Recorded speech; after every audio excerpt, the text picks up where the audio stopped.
Bienvenue au Good Morning Trading, je suis ravi de vous retrouver pour le dernier jour de la semaine. Alors la semaine passe à une vitesse totalement dingue. Voilà, on est déjà vendredi, alors ça risque de bouger pas mal ce vendredi puisqu'on a eu deux grosses déceptions. En après-market, la journée a été positive, les valeurs américaines ont monté, ont bien porté le marché, donc tout allait bien jusqu'au moment où Apple et Amazon, après la clôture des bourses américaines, ont publié leurs résultats et elles ont déçu. Comme je l'ai fait remarquer hier sur le forum, on a notre indice Nasdaq qui a tenu hier, qui a fini flat en se reposant uniquement sur 4 grosses valeurs, donc Facebook, Apple, etc. Et ces 4 grosses valeurs ont permis, alors que 80% des valeurs du Nasdaq étaient rouges, de finir flat. On voit l'importance des poids lourds dans les indices. Et là, on a deux poids lourds qui ont particulièrement déçu. Pourquoi ?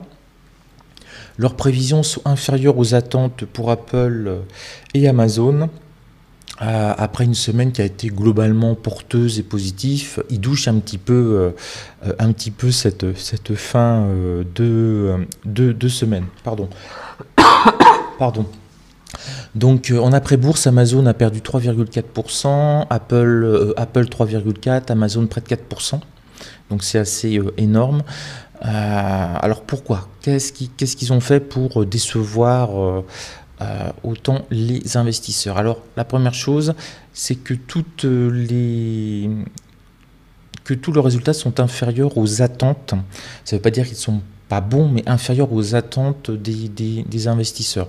Donc le chiffre d'affaires est un peu plus bas qu'attendu, les bénéfices sont un peu plus bas qu'attendu, et puis surtout, ce sont les prévisions qu'ils ont données pour les prochains mois qui ont vraiment plombé l'ambiance parce qu'ils nous parlent de problèmes d'approvisionnement. Ça, on en a énormément parlé, notamment avec les puces.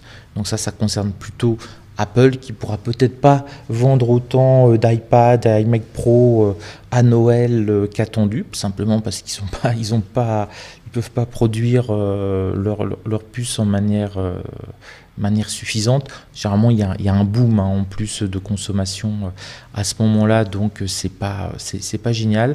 Donc problème d'approvisionnement, ça suffit pas, de logistique, et ça je vous en ai déjà parlé, tous les ports chinois sont complètement encombrés, les super conteneurs pour nous amener tout ce que l'on consomme, les jouets de Noël et tout ça, ils sont full à 100%, ils n'arrivent plus à en construire suffisamment rapidement et c'est la Chine qui produit jusqu'à 100% des conteneurs, ils n'arrivent plus à en produire suffisamment, notamment parce que dans la région où ils produisent les conteneurs, il y a beaucoup de coupures d'électricité, donc ça ralentit la production.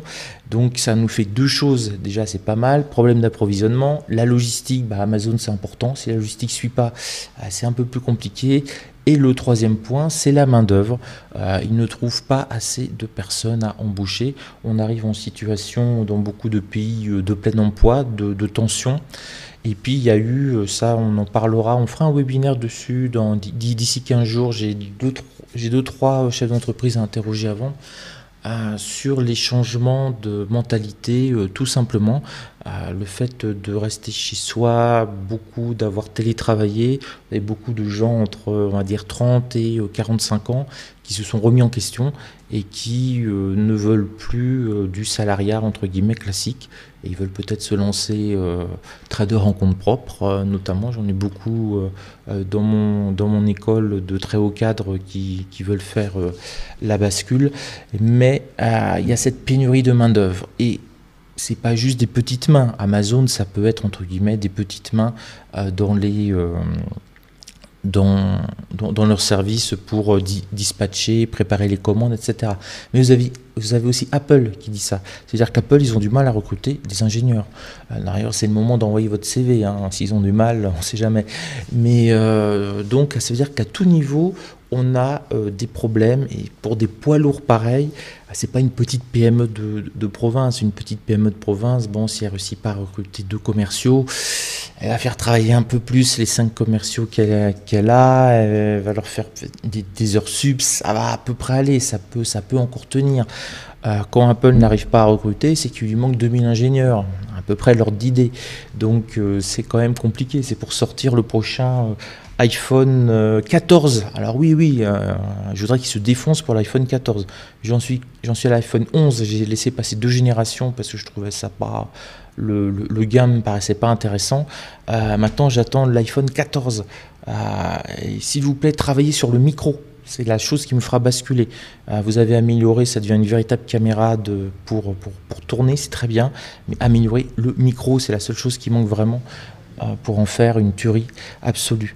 Donc voilà, on commence à manquer de main-d'œuvre à tout niveau. C'est ça qui est intéressant. C'est peut-être la première fois dans l'histoire qu'on a autant de tensions sur le marché de l'emploi, au moins depuis 30 ans, c'est la première fois. Donc en théorie, les salaires vont augmenter et c'est là où on reparle de l'inflation. Et à ce propos-là, on a eu Christine Lagarde donc, qui a fait sa conférence hier. Bon, alors je vous dis ce qui se dit, je cite... Conférence de presse de Christine Lagarde, jugée peu convaincante par nombre d'observateurs. Donc on ne sait déjà pas qui sont les observateurs, on ne connaît pas leur nombre. Voilà. En tout cas, bon, pour avoir écouté la conférence, je ne juge jamais les gens, éventuellement les idées. Là, on attaque la personne, donc c'est pas génial. Rien de neuf, quoi. Rien de neuf. En même temps, Christine Lagarde ne peut pas lancer une révolution. Voilà, elle a dit que voilà, on allait continuer sur la BCE, que la BCE était prudente, qu'elle observait les variations, qu'elle était en alerte et qu'elle réagirait si besoin. Bon, je vous l'ai dit, en fait, c'est pas à la BCE que ça se joue. C'est quand la Fed va réagir, 1 semaine, 15 jours, 3 semaines après, la BCE va embrayer. Entre guillemets, on n'a pas la colonne vertébrale économique divisée en 25, 26, 27, 28 pays pour pouvoir avoir la même politique que les États-Unis. C'est les États-Unis qui donnent le là.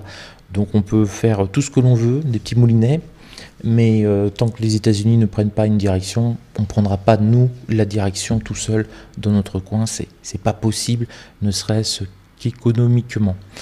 On va passer à l'analyse technique, puisque du coup c'est bien rouge, notamment sur le Nasdaq futur, parce que Amazon n'a pas plu et Apple n'a pas plu, donc ça fait quand même beaucoup et c'est intéressant. Ça nous promet une année 2022 qui va être, j'en ai déjà parlé hier, qui va énormément bouger, et faites très attention si vous êtes habitué à 10 ans de hausse continue des marchés et que vous avez pu faire beaucoup d'argent avec, ça va être, va falloir changer de logiciel ou le mettre à jour à mon avis, parce qu'on va pas se retaper 10 ans de hausse en continu. Loin de là, et ça va beaucoup bouger. Alors on se garde peut-être jusqu'à Noël, on va peut-être avoir un petit rallye de Noël, le petit rallye qui fêtera la décennie de hausse, pourquoi pas, on finira peut-être sur des plus hauts historiques, mais après on risque quand même de redescendre. Donc ne vous précipitez pas à vendre maintenant au mois d'octobre, hein, ça sera un petit peu stupide, c'est plutôt laissons passer décembre, et regardons comment ça se passe en janvier, février, et où en est l'inflation. Et de toute façon, à partir du moment où les banques centrales vont commencer à remonter les taux, ce ne sera pas favorable pour les marchés actions et indices. Ça, c'est une certitude. N'oubliez pas de vous abonner à la chaîne YouTube, de mettre des petits pouces, c'est toujours très positif. Les commentaires, j'essaie d'y répondre dès que je peux, et à tout le monde. Et on attaque l'analyse technique. Alors je voulais juste vous dire que ce week-end, on a encore un week-end très chargé. À 10h, on fait le point bourse. C'est votre émission, le Good Week Trading. On prend 1 heure et c'est beaucoup plus détendu. Et la semaine dernière, je vous ai parlé de Tesla, par exemple, qui s'est envolé 48 heures après en bourse. En économie, on va voir la mondialisation des cerveaux, une guerre majeure le samedi à 11 heures. On n'en parle quasiment pas et pourtant c'est la chose la plus importante, ça se passe sous nos yeux et vraiment, vraiment, c'est ça qui nous fera le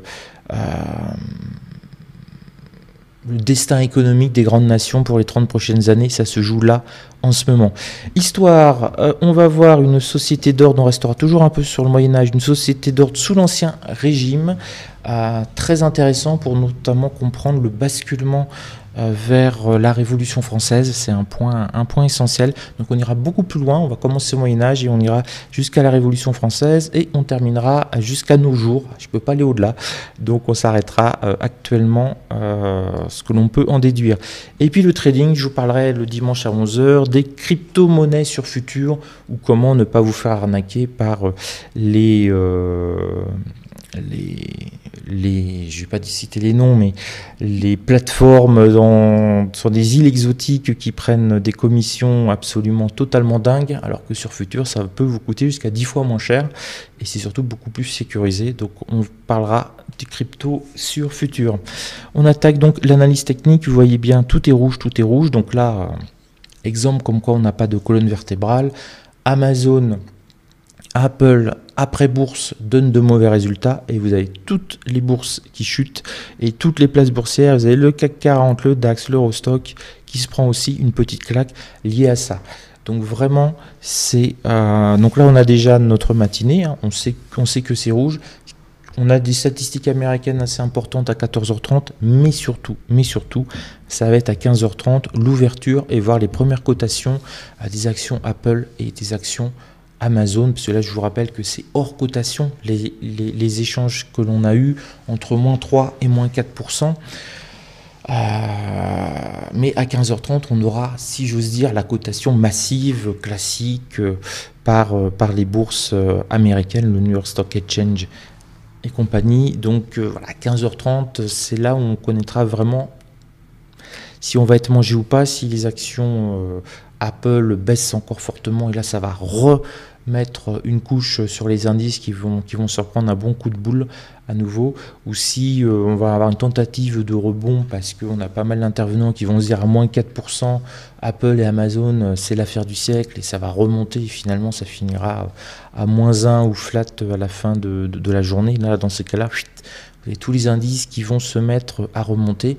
Donc oui, ça peut paraître bizarre, mais on a deux entreprises américaines qui vont faire l'appui et le beau temps aujourd'hui sur le CAC 40, sur le DAX 30, sur l'Eurostock 50, sur le Nasdaq bien entendu.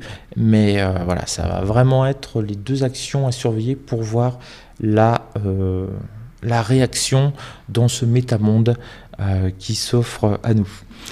On attaque sur le CAC 40, donc petite baisse qui est tout de suite limitée par le plus haut de la semaine précédente. Bon, classique, on voit bien ici qu'on a tout de suite résisté. À l'ouverture, ça risque de bouger beaucoup plus. Je ne suis pas sûr que le plus haut de la semaine précédente, le plus haut du mois précédent, qui est vraiment une super zone, puisse résister à une continuité de la baisse aux États-Unis. On risque d'aller beaucoup plus bas, on verra, ça se trouve on va avoir une accélération haussière.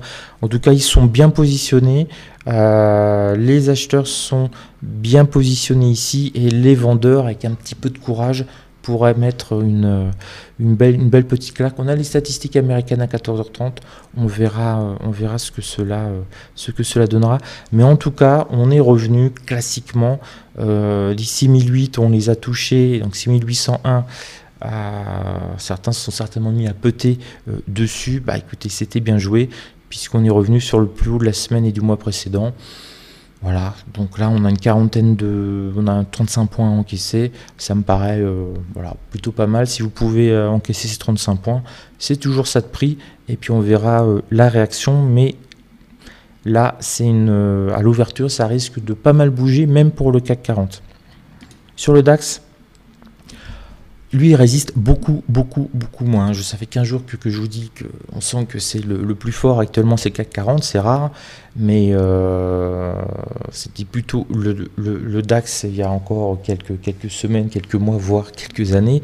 Donc on voit une belle résistance du CAC 40 qui limite la baisse. Par contre, le DAX, lui, il n'a cessé de baisser non-stop et de manière très régulière depuis mercredi. Et là, on ne voit pas trop ce qui pourrait le rattraper. Il va essayer certainement de se raccrocher à une petite tentative nord pour essayer de réintégrer la middle area mensuelle, voire les 15 600. Et puis là, normalement, si on est bien dans un climat un petit peu pessimiste, cette tentative de remontée qu'on aura, poum, il se reprendra une claque, il redescendra. Et puis on a en ligne de mire les 15 500 et le point pivot de la semaine. C'est ce que j'attends depuis le début de semaine. Donc mon alerte est toujours là et on va voir si on arrive sur ces zones-là. Là, il y aura de quoi scalper et finalement de faire sa semaine. C'est pour ça que j'appelle en permanence à la patience, notamment si vous êtes day trader ou swinger. Voilà, il vaut mieux ne pas prendre position pendant 2 ou 3 jours, mais quand ça arrive sur votre zone de confort, sur votre zone premium, vous faites votre semaine très rapidement. Le trading, c'est 95% d'attente et 5% d'action. On est vraiment, pour ça que je donne l'image souvent du sniper, on est vraiment là, en attente. Et puis, on déclenche le feu avec un maximum d'intensité quand ça arrive sur nos zones. Et donc, moi, ce qui me plairait vraiment, c'est 15 500, le point pivot de la semaine. Là, il y aurait peut-être de quoi se régaler.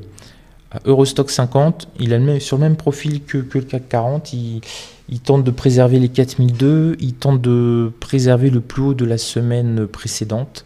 Donc là, on voit, on a exactement le même profil. On a le profil de résistance à la baisse sur le CAC 40 et sur l'Eurostock 50. On sent que s'il y a des bonnes nouvelles, ils sont prêts à remonter. Ils sont prêts à retourner sur le haut du range de la semaine. Il ne faudrait pas que les États-Unis baissent trop. Par contre, le DAX 40, très clairement, il a capitulé entre guillemets. Lui, il a renoncé à tenir son range. Il l'a très clairement cassé sur la semaine. Notre ami le Dow Jones 30. Belle petite réaction sur le plus haut du mois précédent. Donc là, on voit très clairement la tendance haussière qui est préservée. Un très beau rebond, une accélération à 22 heures. Alors, je vous montre le Dow Jones, je vous montre le Nasdaq. Ils sont tous accélérés à 22 heures parce qu'ils s'attendaient à de très bons résultats d'Apple et surtout d'Amazon. Et ben non, ça n'a pas été. C'est plutôt les perspectives un petit peu noires qui nous évoquent, qui douchent un petit peu les marchés. En sachant que, bon, le temps que les supertankers fassent 3 fois le tour de la Terre pour livrer les ports, que l'électricité, ça s'améliore un petit peu en Chine. Alors ça va charbonner, hein, ça c'est clair. Ça va pas être bon pour la planète. On va nous voir des nuages de pollution sur toutes les villes, et régions charbonnières hein, en Chine. Donc ça a pas mal touché, mais quand même, ça veut dire que les marchés ne s'effondrent pas parce qu'ils espèrent qu'en février, mars, avril, la situation revienne normale. Apple puisse délivrer le monde entier avec ses petites puces géniales. Et Amazon puisse se recruter et qu'il n'y ait pas de retard dans les livraisons. Par exemple, mon livre est sorti aux États-Unis et au Royaume-Uni en anglais, forcément. Et il sera disponible approximativement dans 3 semaines. Donc vous voyez, sur simplement un livre qui est déjà en production, il ne sera disponible chez les distributeurs tels qu'Amazon que dans 3 semaines à 4 semaines. Donc ça vous montre le resserrement des flux de production. Voilà, normalement, c'était une semaine après. Là, on est sur 4 semaines quand même pour que le livre soit disponible. Voilà, c'est comme ça, vous pourrez vous l'acheter pour Noël, c'est cool. Si vous parlez anglais en tout cas. Donc, Dow Jones, plutôt bien. plutôt bien, plutôt bon signe, il essaye de résister. On a été chercher quand même les plus hauts historiques dans la semaine. Donc petit essoufflement. Personnellement, j'aimerais bien qu'il retourne sur les 35 400 et qu'on essaye de refaire le coup d'hier. Voilà, ça me plairait bien, c'est pas impossible. Donc j'aimerais bien qu'on revive la même journée. Ce serait gourmand. Le Nasdaq, alors le Nasdaq c'est simple, il nous a fait le record de tous les temps historique, parce qu'il s'attendait à de bons résultats et puis il se prend une petite claquouse. Bah écoutez, c'est normal qu'il se prenne une petite claquouse. Je tiens quand même à vous signaler qu'on a eu un croisement, c'est-à-dire que maintenant quand on parle de 15 500 ou 15 600, il va falloir bien préciser si c'est le Nasdaq ou si c'est le DAX, parce que le Nasdaq 15 642 sur futur, le DAX 40 15 581 sur futur. On a eu notre croisement cette semaine. Le Nasdaq a explosé complètement le DAX 40. Et bon, c'est aussi un symbole qui nous montre que toute la dynamique se trouve entre guillemets dans la Silicon Valley, et que ce qui est un petit peu plus industriel, un petit peu plus classique, un petit peu plus bancaire, qui peut être symbolisé par le DAX 40, même s'il y a quelques entreprises technologiques, mais bon, c'est pas le maximum. Même si ça progresse bien, c'est pas vraiment les solutions de croissance d'avenir, certainement, parce qu'il nous faudra toujours qu'on ait de l'industrie, mais de croissance, pas vraiment. Et là, on a une belle, avec ce croisement des deux indices, on a vraiment un bel exemple. Donc après avoir été sur les plus hauts, petit reflux douché par Amazon donc et Apple, reflux normal, reflux très contrôlé, puisqu'on a perdu même pas 1% sur les plus hauts. À voir si on va pas aller rechercher les 15 500, ce qui serait super intéressant techniquement. Il faudrait qu'on reperde 1%. Pourquoi pas, si on a vraiment des gros doutes sur Amazon et Apple, pourquoi pas, mais je pense que les investisseurs vont se dire, bon, on va peut-être faire baisser aujourd'hui, mais dès qu'on va baisser un petit peu trop sur Amazon, Apple, ils vont acheter, parce que c'est les valeurs qui seront encore là dans 10, 15, 20, 30 ans, a priori. Ils n'ont pas de concurrents réellement direct, à part Apple, qui a quand même Samsung, mais Amazon, vous allez faire vos achats où, vous, si vous n'achetez pas sur Amazon, voilà. Alors vous allez faire des achats sur des trucs en ligne très spécialisés, du type, je vais les citer, c'est mes potes, LDLC, Top Achat, Rue du Commerce, ok pour l'informatique, mais vous n'allez pas sur Rue du Commerce et LDLC pour vous acheter des bouquins ou pour vous acheter des fringues, je ne sais pas quoi d'autre. C'est la grande force d'Amazon, c'est qu'ils vous vendent absolument tout. Et d'ailleurs, tout ce que vous n'avez pas besoin, vous l'avez sur Amazon et ils vous tentent. Donc, ils sont aussi très forts là-dessus pour augmenter votre panier d'achat avec toutes leurs suggestions qui sont... J'ai acheté des livres en plus comme ça. J'ai acheté un livre et hop, suggestion pour vous, nanana, lié à truc. Et vous dites, ah ouais, putain, celui-là aussi. Et hop, vous cliquez, un simple clic et hop, ça y est, c'est dans votre panier, c'est payé. Et ils sont vraiment très forts. On a même plus l'impression de faire un acte d'achat réel, parce qu'on ne sort pas l'argent. Je pense que si je sortais les billets, je mettrais un peu à douter, mais là c'est un clic et c'est parti, c'est expédié chez vous, et on a un peu moins la notion de ce que ça peut valoir comme argent. Donc alerte sur 15 500, ça a bien marché mercredi, ça a bien marché mardi, mercredi, voilà. Pourquoi pas, en sachant que ça pourrait casser un petit peu plus. Donc, mon niveau où j'ai mis mon alarme, c'est 15 474. Voilà, ça, ce serait un niveau qui me plairait bien pour rentrer. Bon, j'y crois. Je le mets quand même. Il faudrait qu'on perde plus de 1%. Il faudrait qu'on soit à moins 2% sur le Nasdaq. Il faudrait qu'on ait une grosse journée bien rouge quand même. À voir, on ne sait pas du tout ce que ça va faire. Ils vont peut-être nous faire un record historique. Ils vont attraper leur perte et c'est reparti. Donc là, c'est un marché qui est pour moi difficilement lisible tant qu'on a tant qu'on est sur les trimestriels avec les résultats d'une ou deux entreprises qui peuvent absolument tout basculer au niveau mondial. C'est ça quand même qui est extraordinaire. J'insiste parce que je crois qu'on s'en rend vraiment pas compte, mais quand Amazon publie ses résultats, ça peut faire monter ou chuter l'indice, j'allais dire de Birmanie. Non, mais je crois pas qu'il y ait de bourse en Birmanie. L'indice, s'il y en a, je m'en excuse, ça a des conséquences sur l'indice belge, l'indice français, l'indice japonais, l'indice chinois, l'indice brésilien. Il y a tout le monde qui suit sur 2 ou 3 grosses, énormes capitalisations américaine.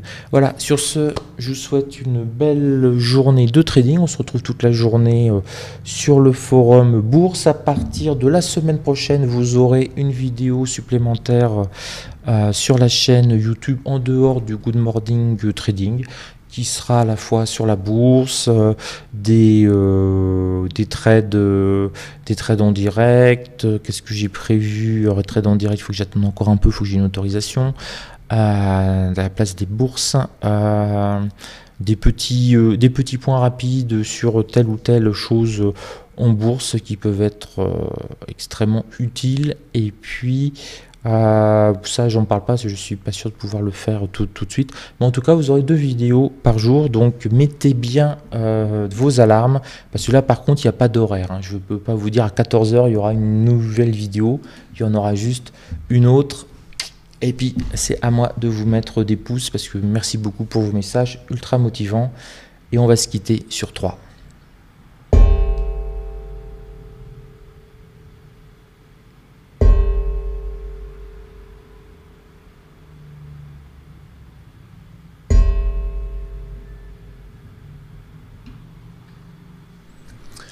Portez-vous bien. Et puis, on se retrouve demain. On a